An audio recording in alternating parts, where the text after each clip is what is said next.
Vamos a tratar de dar una respuesta de conjunto a las diversas preguntas planteadas. Para ello las he agrupado en tres grandes categorías. Una que tiene que ver con lo que podríamos llamar participación de la sociedad y garantías para efectos de terminación de las conversaciones de La Habana. Una segunda que pone el énfasis, una serie de preguntas en la actividad pedagógica educativa, y unas terceras que tendrían mucho más que ver en relación con el posconflicto o el posacuerdo. En relación con lo primero, es importante destacar lo siguiente: la terminación del conflicto armado es una tarea fundamentalmente que compete a los actores del conflicto, esto es, a el Estado de un lado y a los grupos alzados en armas contra el Estado. La sociedad civil tiene espacios de participación, pero no es el protagonista central en estos acuerdos. La mesa de conversaciones, en el caso de La Habana, habilitó tres espacios de participación muy importantes. Uno es la página web, a través de la cual miles de colombianos, de organizaciones, han podido y pueden seguir enviando sus propuestas, sus iniciativas en relación con los temas de la agenda. El segundo mecanismo de participación han sido los foros de participación, para lo cual la mesa de conversaciones le pidió al Centro de Pensamiento y Seguimiento al Diálogo de Paz de la Universidad Nacional y a la Oficina de Naciones Unidas en Colombia que organizara sobre los 4 primeros temas: desarrollo agrario integral, participación política, solución al problema de las drogas ilícitas, víctimas, la realización de foros de participación. Hasta el momento se han desarrollado 8 foros de participación con una importante cantidad de colombianos de diversas opiniones de distintas regiones que han tenido la oportunidad allí de plantear sus propuestas, de plantear sus iniciativas, y todo ello se ha sistematizado, organizado por los equipos de la Universidad Nacional y Naciones Unidas, y se ha entregado como insumos a las 2 delegaciones en la mesa de conversaciones de La Habana. Y el tercer mecanismo de participación ha sido la invitación a expertos en relación con los distintos temas de los cuales se ha ocupado la mesa, para que, yendo directamente allá, estos expertos invitados puedan ilustrar a las 2 delegaciones a propósito de la complejidad del tema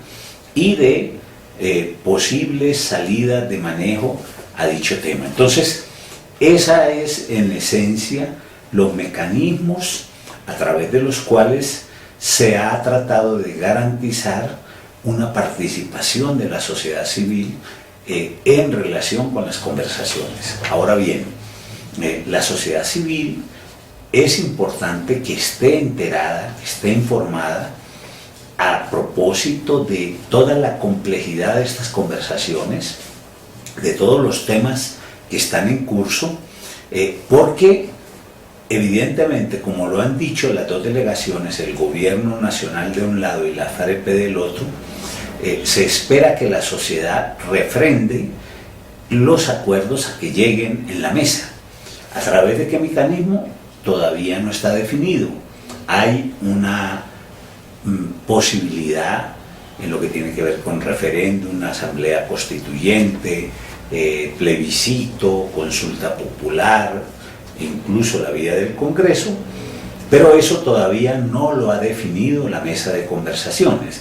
Pero es muy importante que todos los ciudadanos estén enterados del contenido, de los avances de las conversaciones,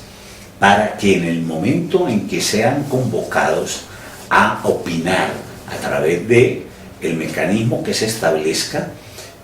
Cada ciudadano que quiera participar, y ojalá todos quieran participar,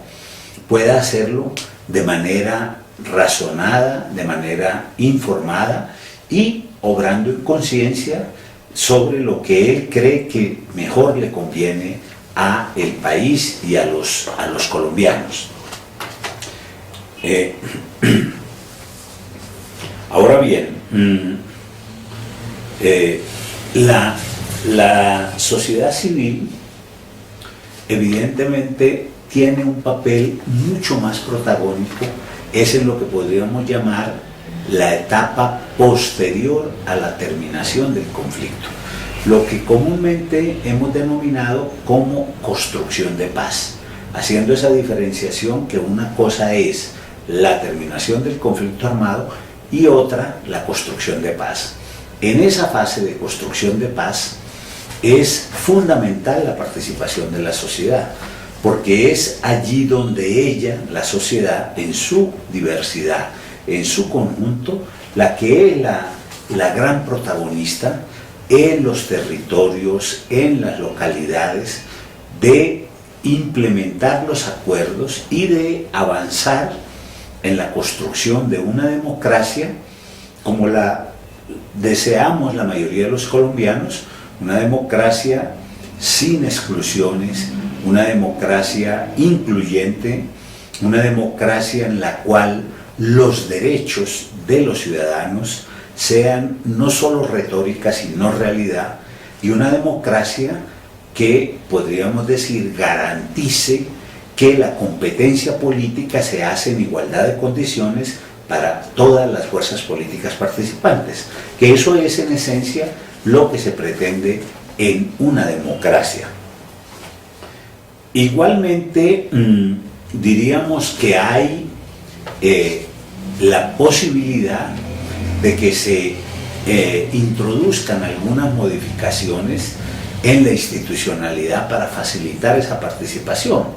Si recordamos los acuerdos que son de público conocimiento, en este caso sobre participación política,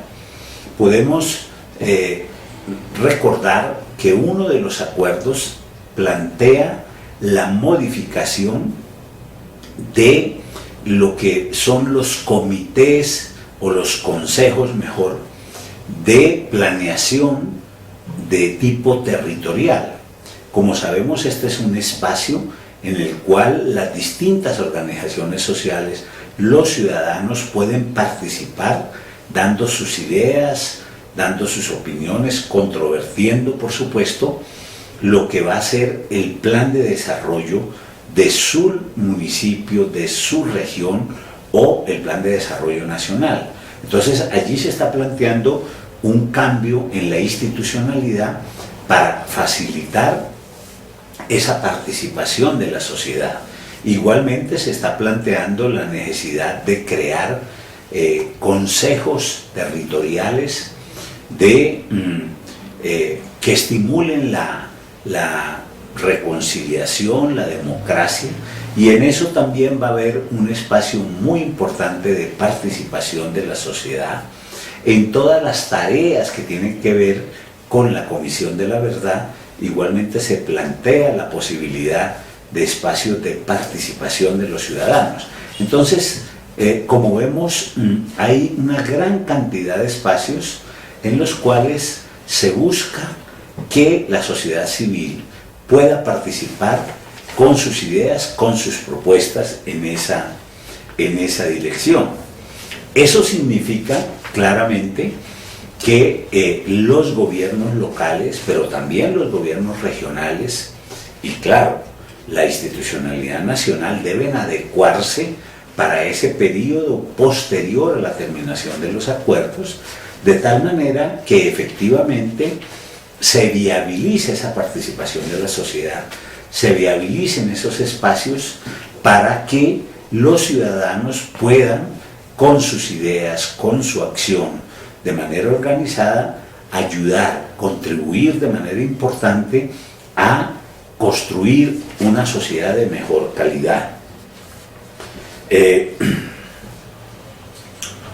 Sin duda,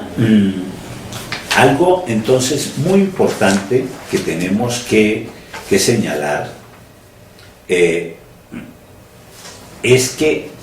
una vez se firmen los acuerdos, hay un desafío muy grande para los colombianos y para la sociedad en su conjunto, y es todo lo que tiene que ver con la implementación de los acuerdos. Hay que recordar que Colombia es un país, pero probablemente muchos otros también, en que los gobernantes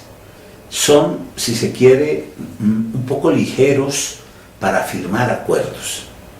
pero no siempre tan eficaces para ejecutar esos acuerdos, para cumplir esos acuerdos. Y eso es un tema histórico, eso es un tema ni de este gobierno, ni del anterior, ni del otro, es de largo plazo. Entonces, si tenemos esa tradición de poca capacidad de cumplir los acuerdos que se pactan, es muy importante que la sociedad civil, el gobierno, en los niveles local, territorial, nacional y también la comunidad internacional, diseñen mecanismos que garanticen al máximo que esos acuerdos a que se llegue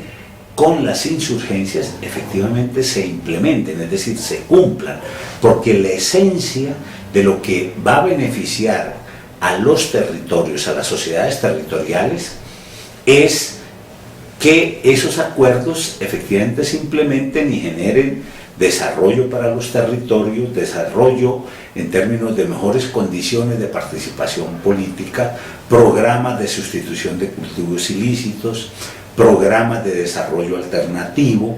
participación para que las víctimas sean, como todos lo queremos, actores centrales en el proceso de terminación del conflicto y reconciliación. Es decir, todo eso que se está pactando efectivamente se materialice, y ahí todos los colombianos tenemos un gran desafío.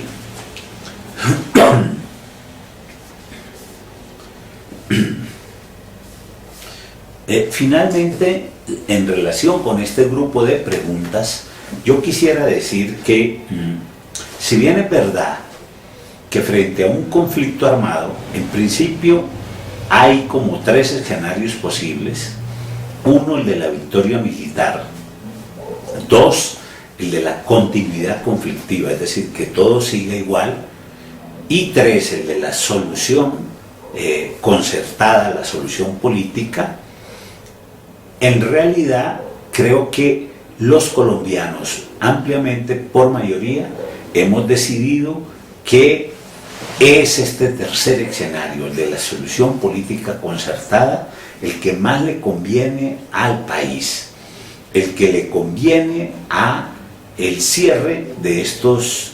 50 y más largos años de violencia, pero sobre todo el que le conviene al futuro, porque evidentemente el posacuerdo o el posconflicto es mucho más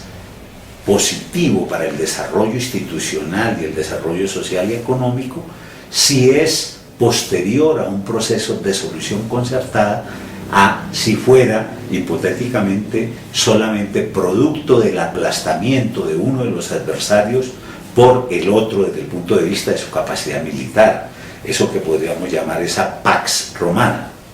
No, se trata, y ese es el camino que hemos escogido los colombianos, de buscar soluciones concertadas, de buscar soluciones de acuerdo, que por supuesto, como siempre pasa en los acuerdos, implica ganar algo y ceder algo, es decir, seguramente no todo el mundo queda igualmente satisfecho con todos los acuerdos, y quedan muchos temas pendientes que deben ser parte de los desafíos a futuro de las luchas sociales, de las demandas de los distintos sectores de la sociedad colombiana. Un segundo grupo de preguntas que se me formuló, como decía, tienen referencia a el tema de educación y capacitación. un tema absolutamente importante en este campo que tiene que ver con la creación de lo que podríamos llamar una opinión pública bien informada a propósito de lo que está dándose en el esfuerzo de búsqueda de una solución política negociada. En ese sentido, varias preguntas dicen: ¿qué es lo que estamos haciendo para tratar de dar una buena formación e información a los colombianos sobre el proceso en curso en La Habana entre el gobierno y las FARC? Y al respecto hay que decir que, si bien es verdad que hemos estado haciendo los colombianos en ese sentido, sin embargo también es verdad que eso que hemos estado haciendo ha sido insuficiente y probablemente no lo más adecuado desde el punto de vista pedagógico. Todos sabemos que, por ejemplo, a través de la televisión pública hemos estado recibiendo algunos mensajes sobre el avance del proceso. Lo recibimos de manera muy controversial también en la información de los canales privados, en los noticieros, donde a veces se destaca mucho más lo negativo que lo positivo. Lo recibimos en los periódicos de circulación nacional y local, donde nos informan de los avances, donde hay entrevistas con los negociadores, etc. Pero todo eso que se ha venido haciendo, que además hay que sumar las cátedras que a las universidades han venido haciendo en términos de informar y debatir los temas de la agenda, de la importancia de la negociación, todo eso me parece que es todavía insuficiente. Creo que en ese sentido toda la sociedad colombiana, pero muy particularmente unas instituciones, tenemos unas tareas muy importantes, un desafío muy grande a desarrollar. Yo diría que en primer lugar está sin duda los medios de comunicación públicos, y claro, los privados también, en la medida en que son de alguna manera concesionarios del Estado. Pero los medios de televisión públicos, tanto televisivos, pero también la radio pública, tienen una tarea fundamental. Allí debería haber un diseño informativo con un contenido de pedagogía muy importante, en el sentido en que se llegue con un mensaje sencillo, claro, en relación no solo de la importancia que es terminar este conflicto armado, sino también de cuál es el sentido de los acuerdos, para que toda una serie de falacias, toda una serie de versiones distorsionadas que se usan, se puedan clarificar y dejar de lado. Entonces, la televisión y la radio pública tendrían una responsabilidad muy grande, pero igualmente los canales privados, que en últimas son subconcesionarios del Estado, como decía, también deberían asumir un compromiso muy claro de, así como se hacen las campañas electorales, que todos los partidos tienen espacios para informar sobre sus programas, igualmente para el tema de los avances en el desarrollo del conflicto, allí también hubiera unas franjas informativas en los horarios de mayor audiencia para enviar mensajes pedagógicos a los colombianos de la importancia de los acuerdos, del significado y de lo que esto implica para la sociedad colombiana. Pero además de eso, las instituciones educativas, las universidades, los colegios, tenemos también una tarea muy importante. Se ha dicho que se aprobó una cátedra de paz. Eso está muy bien, pero probablemente lo primero que hay que hacer es algo que creo no debió haberse hecho en el pasado, y es rectificar el que la enseñanza, por ejemplo, de la historia, de nuestra historia, se vuelva un elemento fundamental en la formación de las nuevas generaciones. En ese sentido, uno podría decir que documentos como los informes de la Comisión de Esclarecimiento Histórico y Víctimas deberían ser unos textos educativos a trabajar en esas cátedras de paz, en las universidades, pero también en los colegios de secundaria, y cómo lograr que a nivel incluso primario se traduzcan ese tipo de trabajos en cartillas que sean accesibles para los jóvenes en ese nivel de formación, y así recibir una tarea. Entonces, las instituciones educativas también tenemos un desafío muy grande, pero también las iglesias deben hacer una tarea coadyuvante muy importante. Las iglesias son unas instituciones muy escuchadas por los ciudadanos, las distintas iglesias. Por lo tanto, las iglesias tienen esa responsabilidad de contribuir con esa pedagogía, esa divulgación de lo que se está haciendo. Los propios partidos políticos, igualmente en sus tareas de formación a sus militantes, en su propaganda. Igualmente las organizaciones sindicales y otra serie de organizaciones sociales. Entonces, como vemos, en ese campo de la información y de la pedagogía, si bien se ha hecho, se está haciendo. Sabemos que hay esfuerzos importantes desde el Estado en esa dirección, sabemos que hay esfuerzos importantes de trabajar con los funcionarios públicos, con las universidades. Creemos que eso todavía es insuficiente y que se requiere un gran programa de información, de divulgación y de pedagogía que haga que el conjunto de la sociedad colombiana se informe de manera adecuada de la importancia de estos acuerdos, de los avances y del contenido de los mismos. Y allí, evidentemente, los especialistas en comunicación sabrán la importancia de usar distintos medios comunicativos, el teatro, la música, los títeres, los performances, etcétera, etcétera, todos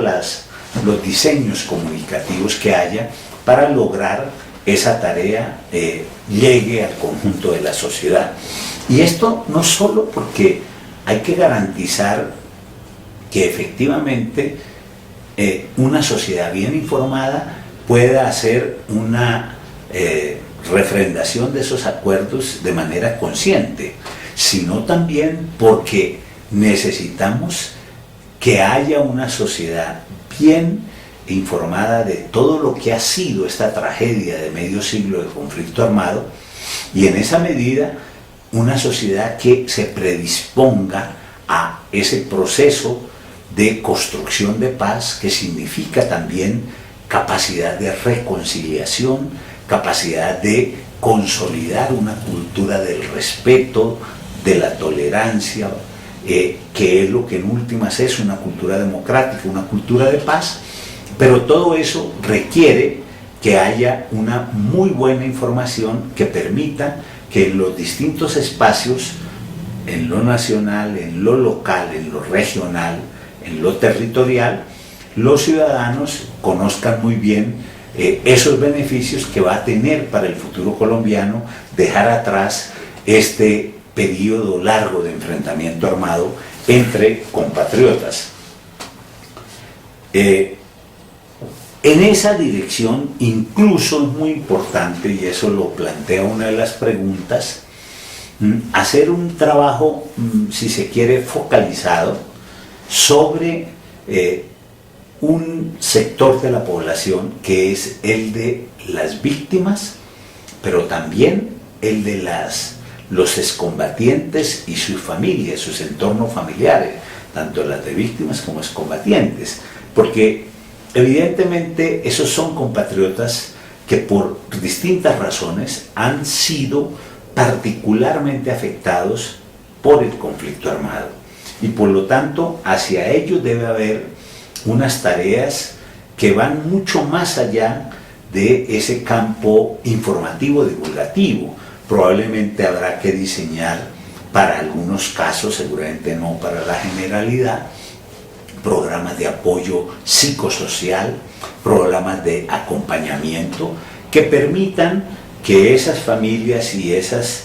víctimas o esos excombatientes puedan vivir su proceso de tránsito de la situación actual a una situación de posacuerdo, de posconflicto, sin tantos traumatismos. Evidentemente el conflicto nos ha dejado a la sociedad ya de hecho, y a unos compatriotas mucho más que a otros, grandes traumas, grandes daños, pero se trata de justamente utilizando todos los recursos que el conocimiento, que las ciencias tienen, que esos compatriotas reciban apoyo, reciban una ayuda que les permita, digámoslo así, dejar atrás de manera más tranquila todo este periodo anterior. Bueno, hay un tercer grupo de preguntas que serían unas tres, que se preocupan fundamentalmente por decir qué debe hacer el Estado en relación con grupos que se mantengan en situaciones de uso de la violencia una vez se lleguen a los acuerdos de terminación del conflicto armado. A ese respecto es muy importante señalar, primero,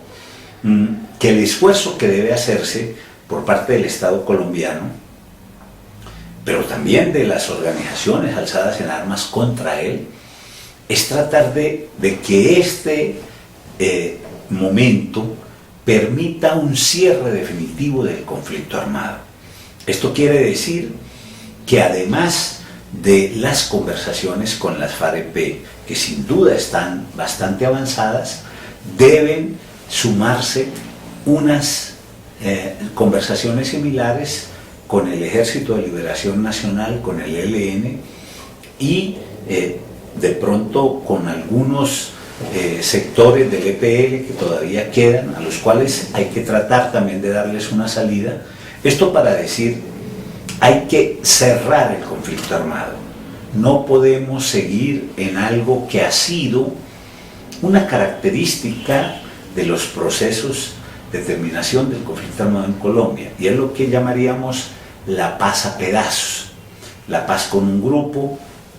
aquí, con un grupo allá. No, tenemos que hacer un gran esfuerzo, y hay las condiciones para que en esta ocasión cerremos definitivamente el conflicto armado. Si eso lo logramos, y yo aspiro que lo podemos lograr, que lo vamos a lograr, entonces el otro tema que queda pendiente es grupos delincuenciales organizados ligados a actividades delincuenciales como por ejemplo el tema de tráfico de drogas o tráficos ilícitos, es decir, lo que clásicamente denominaríamos crimen organizado. A esos grupos el Estado, particularmente la institución policial, pero con apoyo también de las fuerzas militares, tienen que diseñar estrategias de combate, y así de hecho está contemplado en el punto 3 de los acuerdos de La Habana. Tienen que diseñar estrategias de combate para lograr reducir al máximo a estos fenómenos delincuenciales, obviamente combatiéndolos en el marco de la Constitución y la ley, como debe hacerlo un Estado democrático. En ese sentido, entonces, el Estado colombiano tiene un gran desafío en esa otra dirección, y es cómo garantizar que esas expresiones delincuenciales vayan a ser neutralizadas y controladas por el Estado colombiano. Por eso quisiera decir, ya para concluir, algo que es muy importante. La demanda de seguridad para la sociedad colombiana no termina con la firma de los acuerdos para terminar el conflicto armado. No, la demanda de seguridad es una demanda permanente en las sociedades contemporáneas. Una democracia necesita seguridad para que la convivencia entre los ciudadanos se pueda dar, pero claro, una seguridad basada en criterios democráticos de respeto a los derechos humanos, de respeto a la normatividad nacional e internacional. Pero eso para señalar que de ninguna manera la terminación del conflicto armado significa que el Estado debe bajar la guardia en el campo de la seguridad ciudadana, de la seguridad pública y de la defensa nacional. No, esas son responsabilidades del Estado y también de los ciudadanos de mantenerlas, porque si queremos una sociedad que tenga posibilidades de desarrollarse, una sociedad que tenga la posibilidad de ser una democracia actuante, viva, requiere que haya unas fuerzas de policía, una fuerza pública que garantice a todos los ciudadanos que nadie va a ser agredido, que nadie va a ser asaltado y que se pueda adelantar la convivencia y la vida cotidiana sin la zozobra de que van a ser afectados